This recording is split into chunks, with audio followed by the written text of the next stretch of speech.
for years. I have no doubt in my mind that when Chairman Paul Ryan of the House Budget Committee, when he is ready, when he feels like that they have worked out an understanding with the chairman. Would the gentleman yield on that point? I would yield. Because you mentioned Chairman Ryan and the chairman of the House, the Senate Budget Committee, Patty Murray. Senator Murray was one of the people just the other day on the Senate floor asking for unanimous consent to go to conference because she and Chairman Ryan are not in the process of trying to negotiate behind closed doors.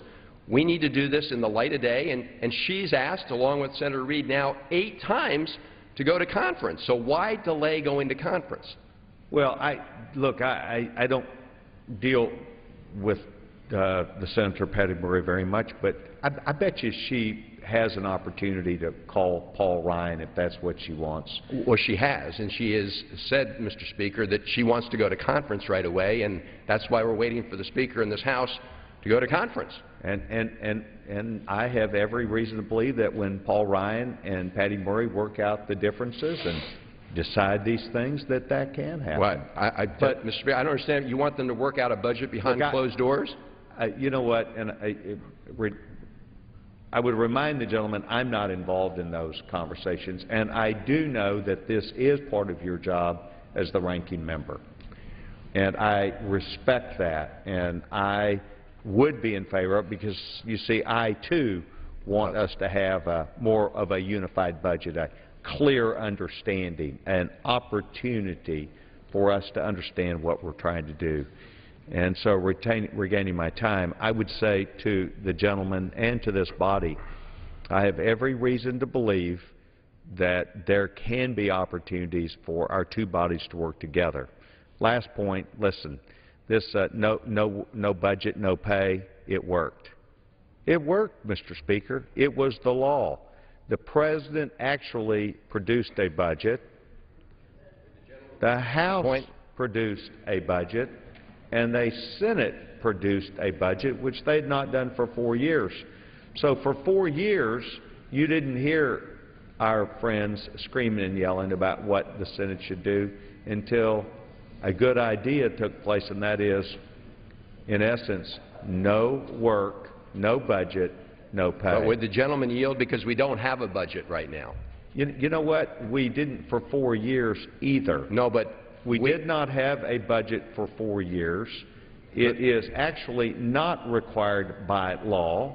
We operated as two bodies, we in the House, trying to move forward with a budget that we did pass, and the Senate acting like it wasn't important. So, look, I completely agree with the gentleman from Maryland. I think we should do it. That's why Republicans came up with the process of no budget, no pay. I think we will see very quickly an opportunity for the ideas around this issue to materialize. We'll find out what the differences are, maybe why we haven't done it. That's not what this bill was about today. I'll have the conversations. I'll be able to speak cogently. And I will tell you that the gentleman, Mr. Ryan, and I believe, because I know him well, the gentleman from Maryland, should have a chance to keep doing their work because they believe it's part of the process. And so I offer nothing but accolades of the gentleman, the young gentleman, who's the ranking member of the Budget Committee, and he knows that. He knows what kind of a person I am. I would not say if I didn't believe it. But I did not come prepared today on this bill because it's not what it's germane about, and I will respond to him. As a member of House Republican leadership, I will tell you that our Speaker is interested in moving this body through. The gentleman from Ohio understands how important regular order is, how important doing budgets is, how making sure that the American people have a chance to know what we're doing. I mean, we actually read bills before we pass them, Mr. Speaker. I reserve my time. The gentleman from Texas reserves his time. The gentleman from Massachusetts. Mr. Speaker, I ask unanimous consent that this House goes to conference. Does it yield for that request? Sir. Gentleman does not Okay. yield. I just want a parliamentary inquiry, Mr. Speaker. Under the rules of the House, would it be possible, if the gentleman yield for that request, that we could go to conference?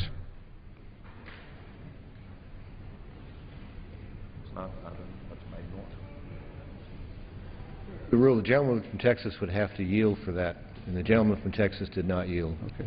Well, I mean, I think that says it all. I'm happy to yield to the gentleman from Maryland. I thank my friend. I thank my friend, the chairman of the Rules Committee, as well. But the gentleman, chairman of the Rules Committee, said the process worked, that no budget, no pay worked. I would remind the gentleman we don't have a budget as of right now, and in fact, we are now out of compliance with our own law, which says that the conference committee should report the budget by April 15th. I think we can check our calendars. We know it's way overdue.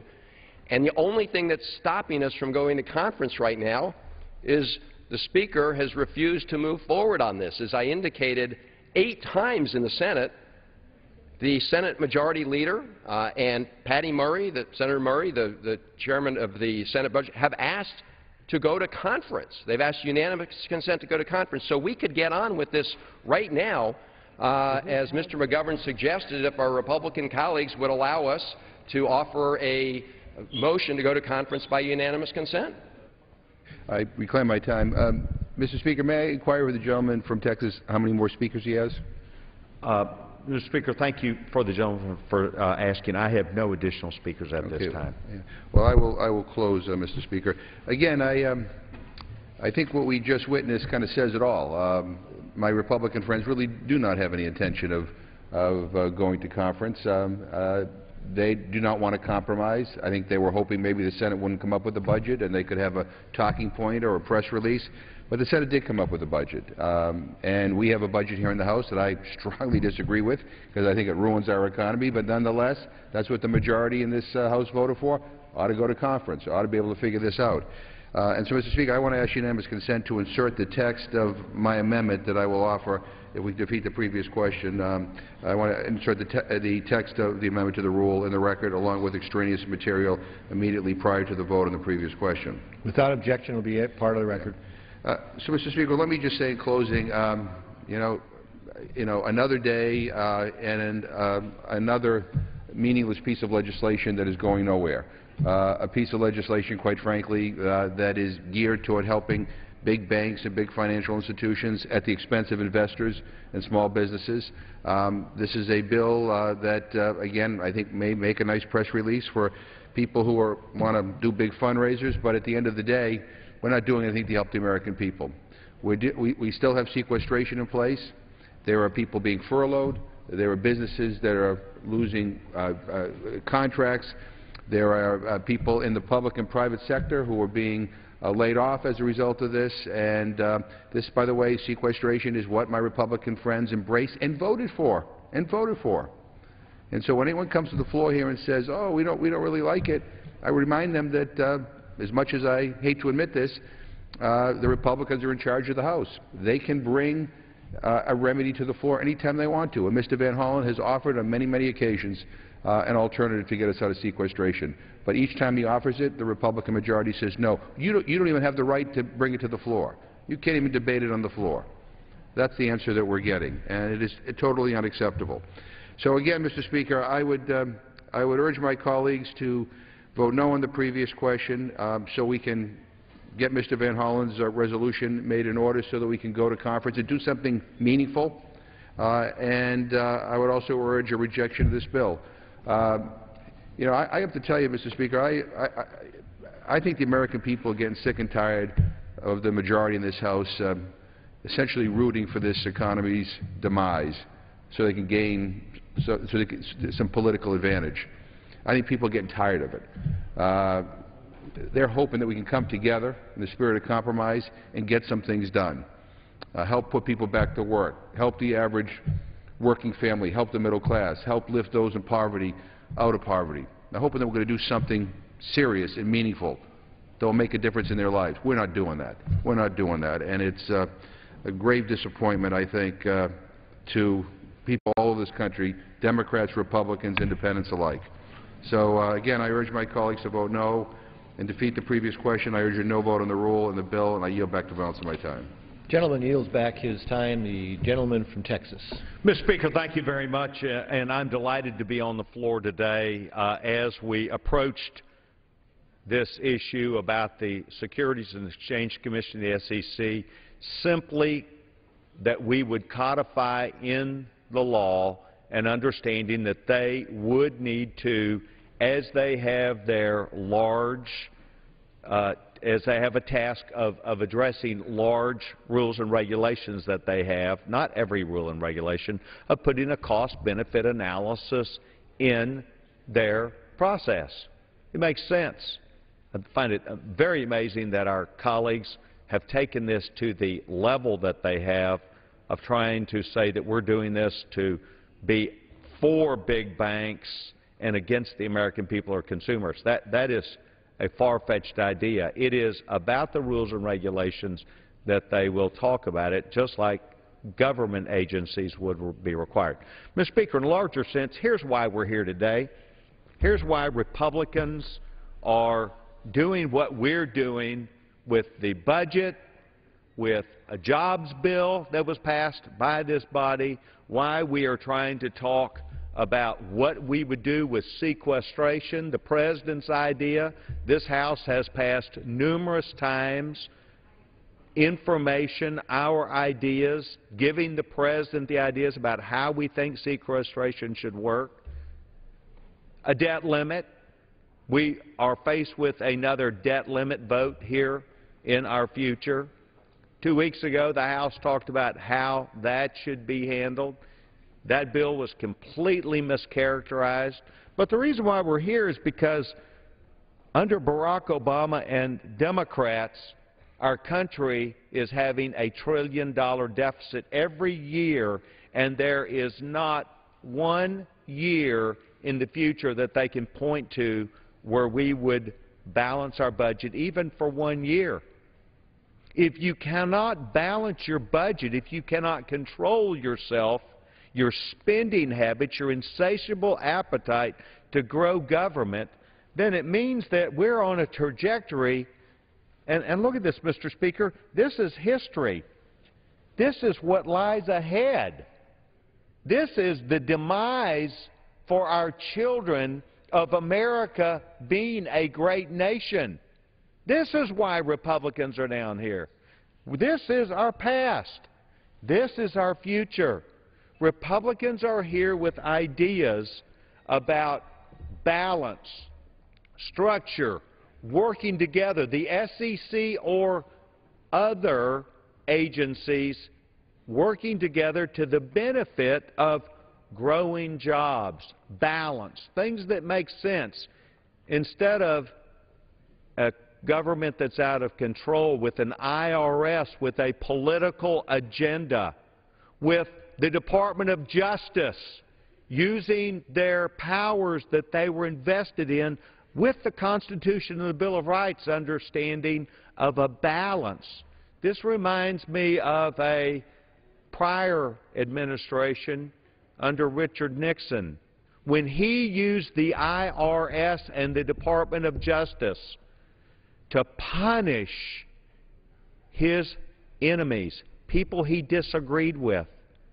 Mr. Speaker, we're here on a broad range of ideas, evidently, today, that when I woke up, I thought it was just about a balanced rule for the SEC, for them to apply in their rules and regulations a chance to say cost-benefit analysis so that those that they provide regulations for would understand, and the SEC would understand, for their some 175 lawyers and 50 economists who look at the marketplace.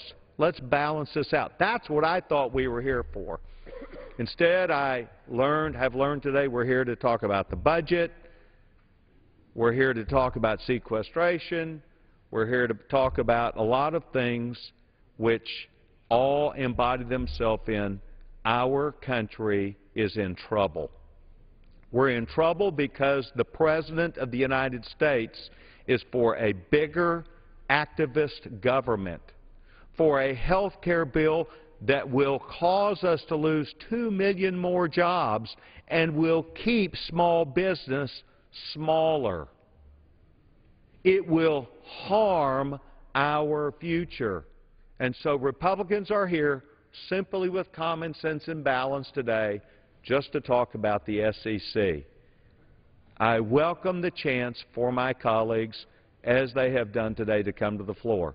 The gentleman, Mr. Van Hollen, is one of my closest friends on the Hill, a man who I work with on a regular basis, and I respect him. His ideas related to moving forward to the conference should be answered, and I anticipate will. I simply became unprepared with that answer today. So, Mr. Speaker, as always, I will finish where I started and say Republicans are trying to provide leadership. Our great speaker, John Boehner, does understand regular order and that it is important to read bills before you pass them. We believe in coming to the floor and talking about ideas before problems occur. And that's what we've been doing. That's what the Rules Committee is about. And the legislation that we have handled since January has been all about trying to work together to let the American people know we get it.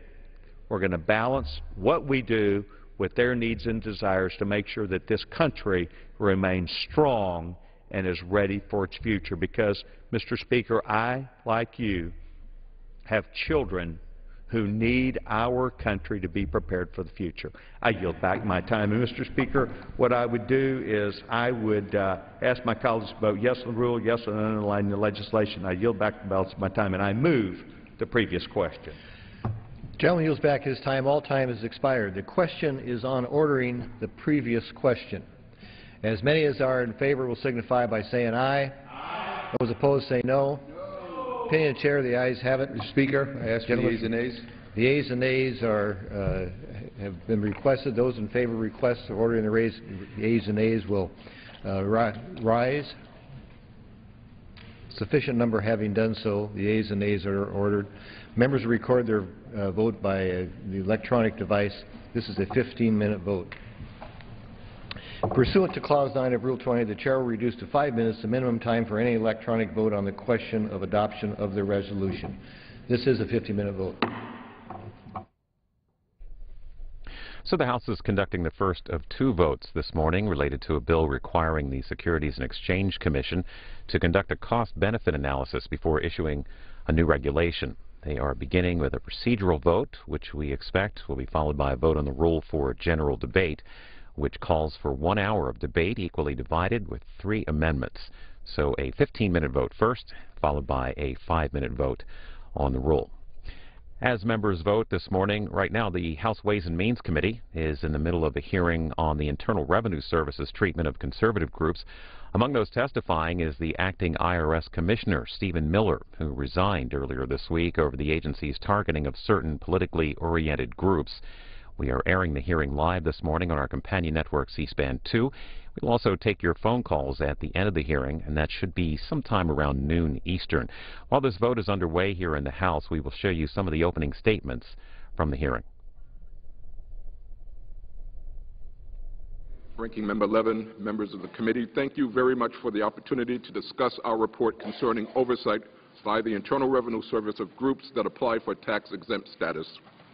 As you are aware, the organization that I lead, the Treasury Inspector General for Tax Administration, protects the integrity of the federal tax system. Our audit was initiated based on concerns expressed by members of Congress because of taxpayer allegations that they were subject to unfair treatment by the IRS. Our report issued earlier this week addresses 3 allegations. First, that the IRS targeted specific groups applying for tax-exempt status. Second, that they delayed the processing of these groups' applications. And third, that the IRS requested unnecessary information from groups it subjected to special scrutiny. All 3 allegations were substantiated. The IRS used inappropriate criteria to target, for review, Tea Party and other organizations based on their name and policy positions. This practice started in 2010 and continued to evolve until June of 2011. As the monitor shows, the IRS was following inappropriate criteria. Let me read to you these criteria from a briefing held by the IRS's exempt organizations function in June of 2011. The criteria included the words Tea Party, Patriots, or 912 Project. Another listed criterion was that the group's issues included government spending, government debt, or taxes. Yet another listing criteria appeared as education of the public by advocacy or lobbying to, quote, make America a better place to live, unquote. Finally, the criterion consisted of any statements in the case file criticizing how the country is being run. The reason for these criteria were inappropriate is that they did not focus on tax-exempt laws and Treasury regulations. For example, 501c3 organizations may not engage in political campaign intervention. 501c4 organizations can, but it must not be their primary activity. Political campaign intervention is action taken on behalf of or against a particular candidate running for office. Although these criteria appeared in the IRS's own documentation as of June 2011, IRS employees actually began selecting Tea Party and other organizations for review in early 2010. From May of 2010 through May of 2012, a team of IRS specialists in Cincinnati, Ohio, referred to as the Determinations Unit, selected 298 cases for additional scrutiny. According to our findings, the first time that executives from Washington, D.C. became aware of the use of these criteria was June 2011, with some executives not becoming aware of the criteria until April or May of 2012. The IRS's inappropriate criteria remained in effect for approximately 18 months. After learning of the inappropriate criteria, the Director of Exempt Organizations changed the criteria in July of 2011 to remove references to organization names and policy positions. However, Cincinnati staff changed the criteria back to target organizations with specific policy positions, but this time they did not include Tea Party or other named organizations. Finally, in May of 2012, after learning that the criteria had again been changed, the Exempt Organizations Director of Rulings and Agreements changed the criteria to be consistent with laws and regulations. The organizations selected for review for significant political campaign intervention, again 298 in all, experienced substantial delays in the processing of their applications. The organizations experiencing these delays included Tea Party organizations, Patriot organizations, 912 organizations, among other organizations.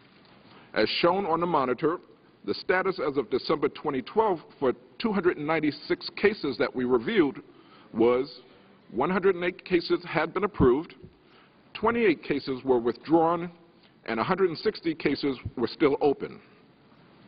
0 cases had been denied. Of the cases still open, some had been in progress for over 3 years and crossed 2 election cycles without resolution. Of the 108 cases approved, 31 were Tea Party, 912, or Patriot organizations. My final point is that the IRS requested unnecessary information for many political cases.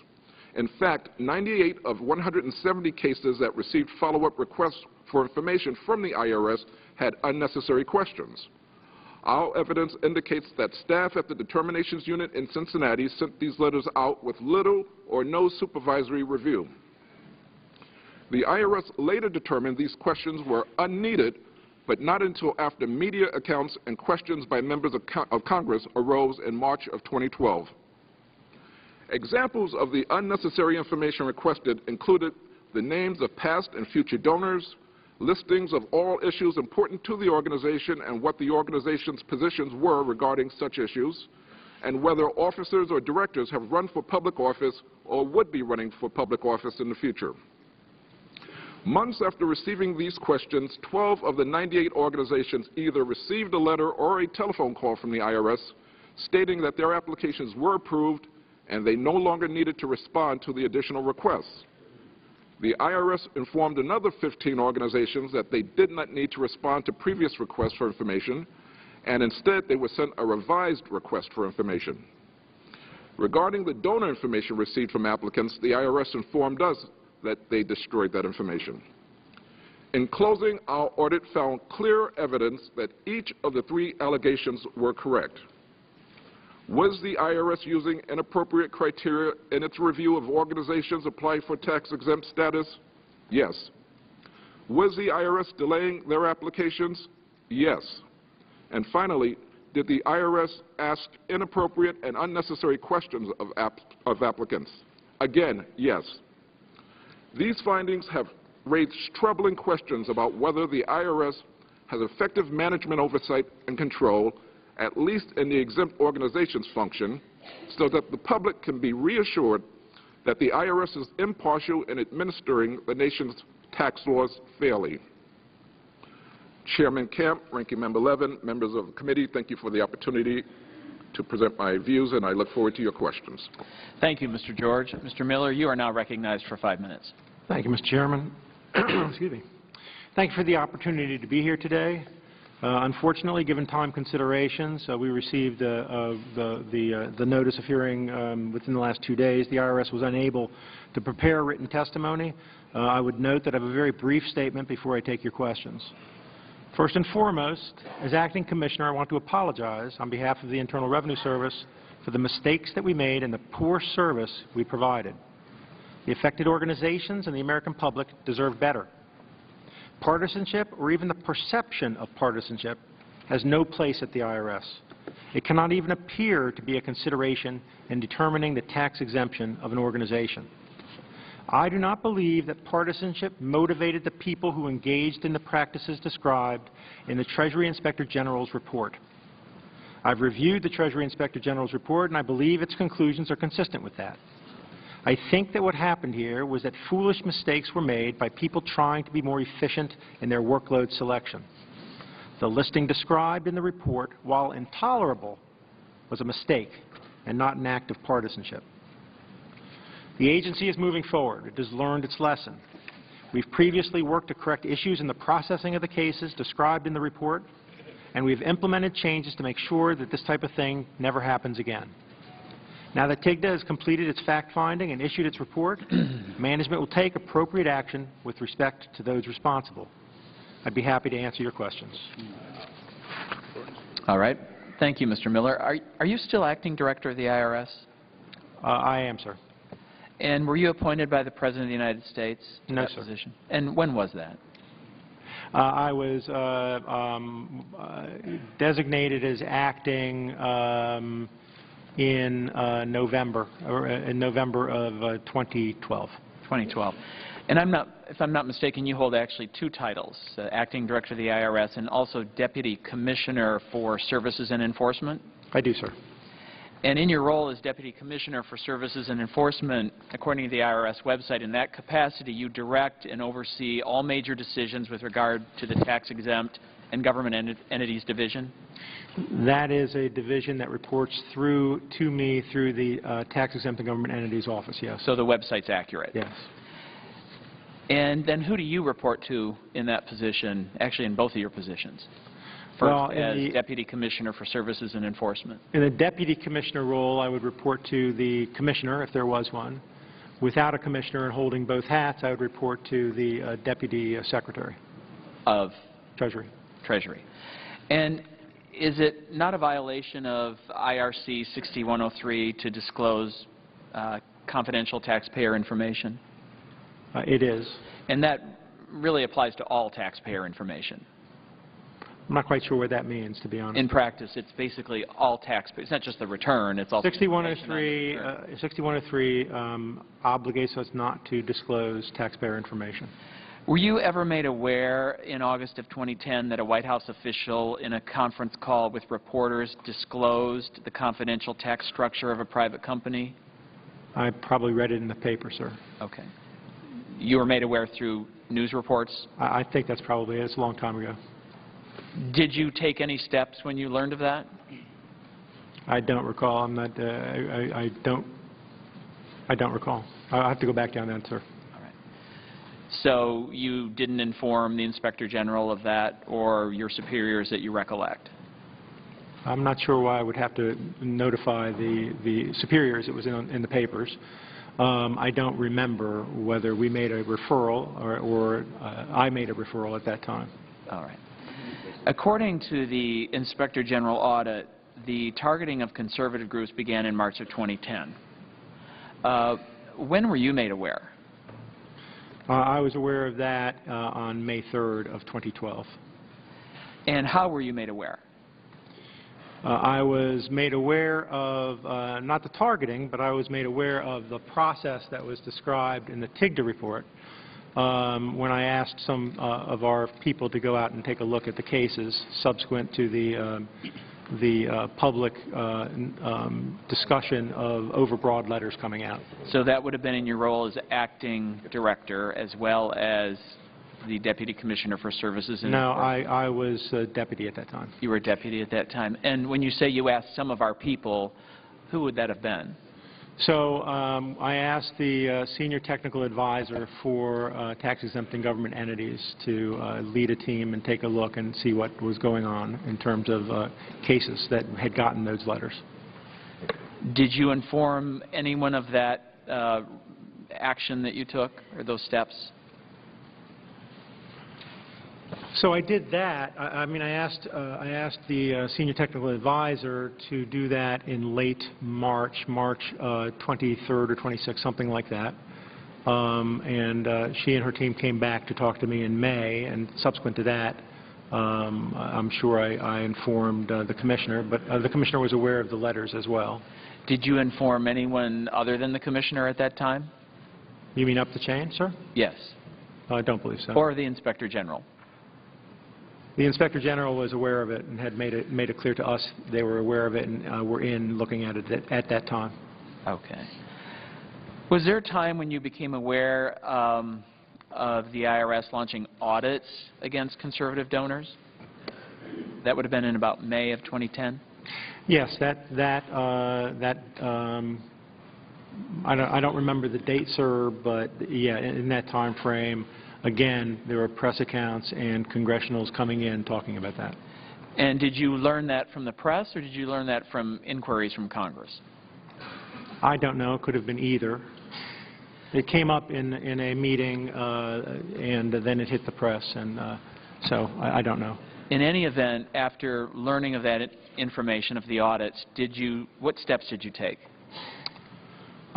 We investigated what happened. We took a look. And ultimately, I issued a directive that said that the law in the area was not that clear, that we had not been enforcing in that area substantially since the period of I believe a 1982 or something like that revenue ruling that talked about gift tax and C4 organizations. And I said, let's not enforce right now. Let's talk about it, let's study it, and we will put out guidance, and that guidance will be prospective. I thought that was the fair thing to do, Mr. Camp. When you say we investigated, who would that have been? And I don't remember, but we took a look at the issue, we looked at how it happened, and I think you were looking at it as well, your committee, sir. I mean, when you say we, what does that mean? I mean, who in the agency? The IRS looked at the issue. I mean, what departments? Would have been counsel. I don't know that it was an exempt organization. I'm sorry, sir. I'm not going to be able to answer with particularity there. Were you ever made aware of the publication of the confidential 2008 donor list of the National Organization for Marriage, a conservative tax-exempt organization? There was. And when was that? That date I'll have to get back to you on, sir. All right. But I remember the issue. And how did you find out? Don't remember. It might have been press, might have been somebody coming to us with a congressional complaint. And when you learned of that publication, did you take any steps? I believe we made a referral to TIGTA, yes. At that time? And you're not sure when that referral was made? It would have been in the same time frame. All right. Shortly after you became aware of it? Would have been. Were you ever made aware of the IRS leak of confidential applications for the tax-exempt status of conservative groups to ProPublica? I was. Again, when were you made aware of that? Again, sir, I'm not going to be able to give you a perfect timeline, but approximately the time that it became public is when I became aware, so that you would know that from the timeline.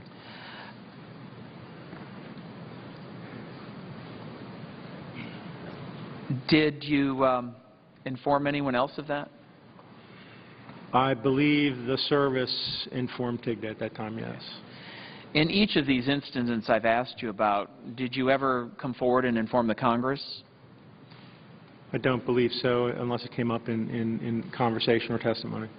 Can I suggest something, Mr. Camp, on those two, just to let you know? This would be the National Organization for Marriage and the ProPublica? Those two situations, we went to TIGTA, and I think Mr. George can speak to what they found. We made the referrals, and I believe what they found was that those disclosures were inadvertent, and that there's been discipline in one of those cases for somebody not following procedures. But I will obviously let Mr. George speak to that. But you never informed the Congress of any of these things that you're aware of? They any were of these in, items I've asked you about this morning? They were in the press, sir. All right. Well, obviously, you know, the IRS mission statement says that the role of the IRS is to help America's taxpayers understand and meet their tax responsibilities and enforce the law with integrity and in fairness to all. And I think clearly your mission is not being met. Mr. George, I guess I would just have one last question, Mr. Miller. When asked the truth, and you know the truth, and you have a legal responsibility to inform others of the truth, but you don't share that truth, what is that called? I always answer questions truthfully, Mr. Camp. All right, Mr. George, were you ever made aware of the alleged disclosure of the confidential tax structure of a private company? We have been alerted to. You personally were made aware of it? To one in specific or in general? You specifically. To a specific company or in general? It was a specific company, but there was a disclosure of taxpayer information.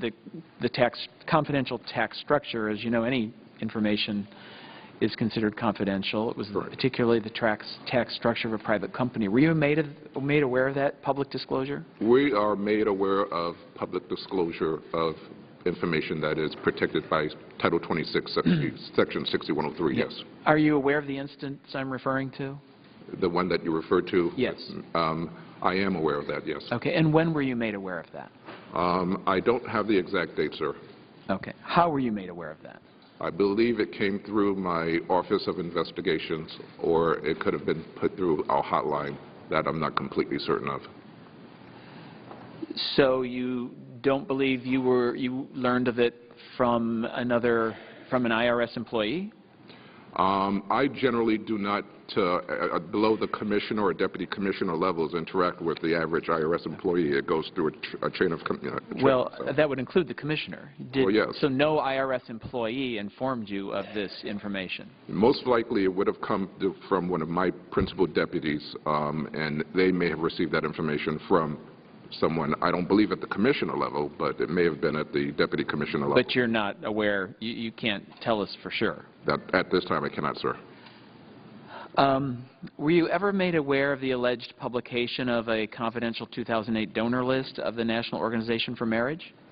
I both read in the newspapers allegations to that effect, but I have to make it clear, Mr. Chairman, that the Internal Revenue Code has very strict rules as it relates to the way that confidential taxpayer information is revealed, and we at TIGTA are the ones to enforce those rules. So I have to be very careful as to exactly how I respond and whether or not I can even acknowledge publicly some of these revelations that you're inquiring about. Did you respond to that information? A review has been taken. Is it ongoing? I will have to confer with my colleague if you'll give me a moment. Is it ongoing, yes or no? It is not ongoing. All right. There are daily reports of new allegations of IRS misconduct, political targeting, and it's clear that more work needs to be done. Is your office continuing to investigate these allegations? Yes, we are, sir. And again, that was earlier testimony in the House Ways and Means Committee hearing on the IRS, which we are in fact covering live on our companion network C-SPAN 2. The committee has gone into recess right now, so members can come vote here in the House. They'll continue after votes. And by the way, you can weigh in with your thoughts on the IRS issue with your phone calls, and again, that's on our companion network C-SPAN 2 right now. Here in the House, members conducting the first of two votes related to a bill requiring the Securities and Exchange Commission to conduct a cost-benefit analysis before issuing a new regulation. This now is a procedural vote, which we expect will be followed by a vote on the rule for general debate.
221, the nays are 181. The previous question is ordered.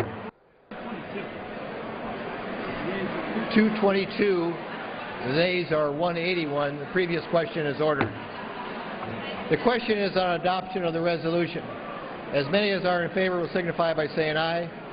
Those opposed will say no. Opinion of the chair, the ayes have it. Gentleman from Massachusetts. Mr. Speaker, that I ask for a recorded vote. Recorded vote has been requested. Those in favor of recorded vote will rise to be counted. Sufficient number have been arisen. A recorded vote is ordered. Members will record their vote by electronic device. This is a 5-minute vote.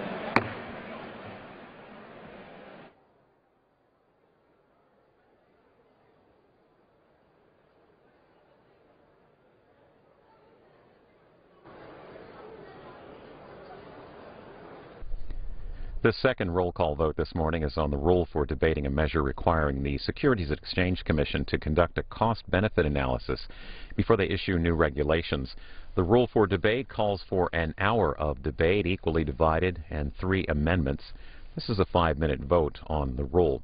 A reminder that shortly the House Ways and Means Committee will continue their hearing on the Internal Revenue Service's treatment of conservative groups.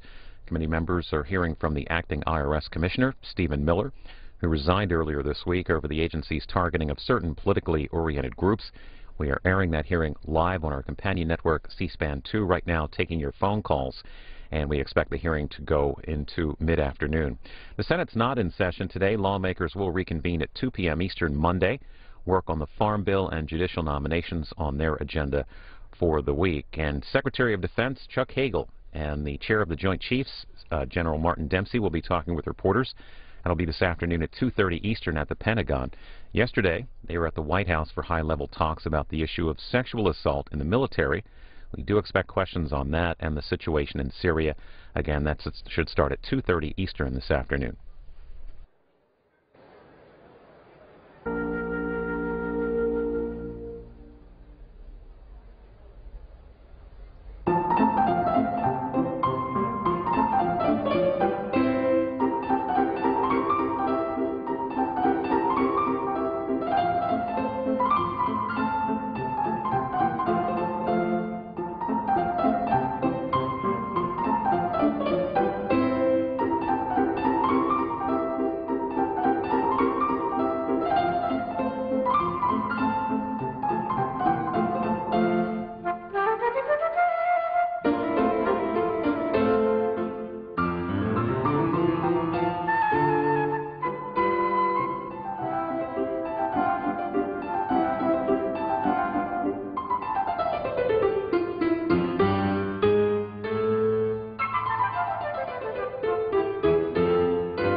On this vote, the yeas are 223, the nays are 180. The resolution is adopted, and without objection, the motion to reconsider is laid upon the table. What purpose the gentleman from Texas rise? Mr. Speaker, I ask unanimous consent that all members have 5 legislative days within which to revise and extend their remarks and submit extraneous material for the record on H.R. 1062, the SEC Regulatory Accountability Act of 2013. Without objection, so ordered. Pursuant to House Resolution 216 and Rule 18, the Chair declares a House in the Committee of the Full House on the State of the Union for the consideration of H.R. 1062. The Chair appoints the gentleman from Georgia, Mr. Woodall, to preside over the Committee of the Whole.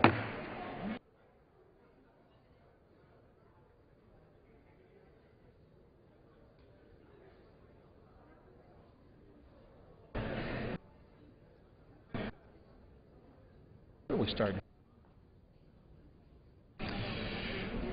The House is in the Committee of the Whole House on the State of the Union for consideration of H.R. 1062, which the clerk will report by title. A bill to improve the consideration by the Securities and Exchange Commission of the costs and benefits of its regulations and orders. Pursuant to the rule, the bill is considered read the first time. The gentleman from Texas, Mr. Henserling, and the gentlewoman from California, Ms. Waters, will each control 30 minutes. The Chair recognizes the gentleman from Texas. Thank you, Mr. Chairman, and I yield myself as much time as I may consume. The gentleman is recognized. Mr. Chairman, the committee is not in order. The gentleman is correct. The committee is not in order. The Chair would ask all members to please take their seats and ask all staff to please take their conversations from the floor of the House.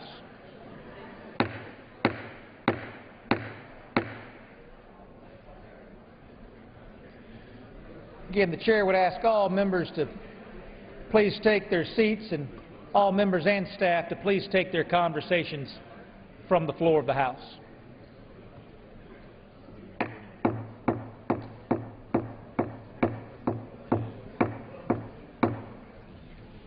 The gentleman from Texas is recognized. Thank you, Mr. Chairman. I rise today to urge the adoption of H.R. 1062. This is a bill that technically is about something called cost-benefit analysis. I know to some that sounds a little bit like PhD economics, but Mr. Chairman, what it's really about is kitchen table economics. When I go home to the 5th District of Texas, what I hear from my constituents is that they're insecure in their jobs, those who are lucky enough to have them. We know that millions of our fellow citizens are unemployed or underemployed, and those who are fortunate enough to have jobs wonder, will they have them tomorrow? We know, again, that we are in the Great Recession, the non-recovery recovery, and so the impact of the regulations that are promulgated in Washington, D.C. has a huge impact on kitchen table economics, on whether or not our constituents are going to be able to put gas in the car to take their children to school, whether or not they're going to be able to help an elderly parent with their medical bills, how they're going to put groceries on the table. It is incumbent upon us, Mr. Chairman, to make sure that the rulemaking authority that this body helps grant the executive branch at least has to take into account how their rulemaking impacts hard-working American citizens and those who wish to work hard. And so this is a very, very simple bill, Mr. Chairman. It simply says that the Securities and Exchange Commission has to adopt cost-benefit analysis to ensure that the advertised benefits of one of their rules is actually measured against the actual cost of what they're doing. This is vitally important. Mr. Chairman, as you well know, this body had a vote yesterday to repeal the Affordable Care Act, or dare I say, the Not-So-Affordable Care Act. And I'm curious what would have happened had Congress had the benefit of the cost of this bill prior to that vote. What would have happened had we known that the Congressional Budget Office said that we will have 800,000, almost 1 million fewer jobs because of Obamacare? You know, when we took that vote, Mr. Chairman, all we had were the advertised benefits. But how come we didn't have the Congressional Budget Office report of the cost? That's just one example. Almost 1 million fewer jobs because nobody bothered to conduct cost-benefit analysis. It wasn't required at the time. Now, the President claims that we ought to have this. He issued an executive order, number 13563, saying government agencies ought to do it. But then his administration issues a veto threat on this bill. I find that kind of interesting. So the President says he wants to do it. He's just not actually going to do it. The SEC mission, among other things, is to ensure that we help form capital. You cannot have the benefits of capitalism, the free enterprise system, without capital, capital formation.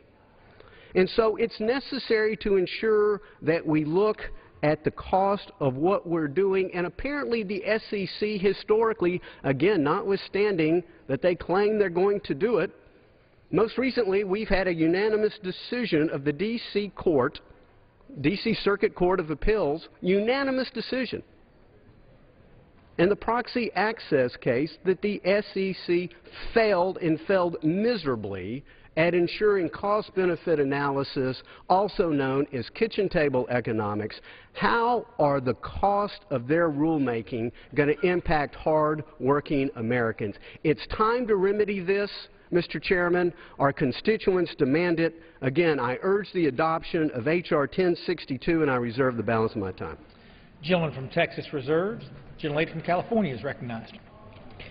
Mr. Chair, I yield myself such time as I may consume. Gentlelady is recognized. I rise to strongly oppose H.R. 1062. This bill places significant additional requirements for economic analysis by the Securities and Exchange Commission, effectively bringing any efforts at rulemaking to a standstill. Let's be clear.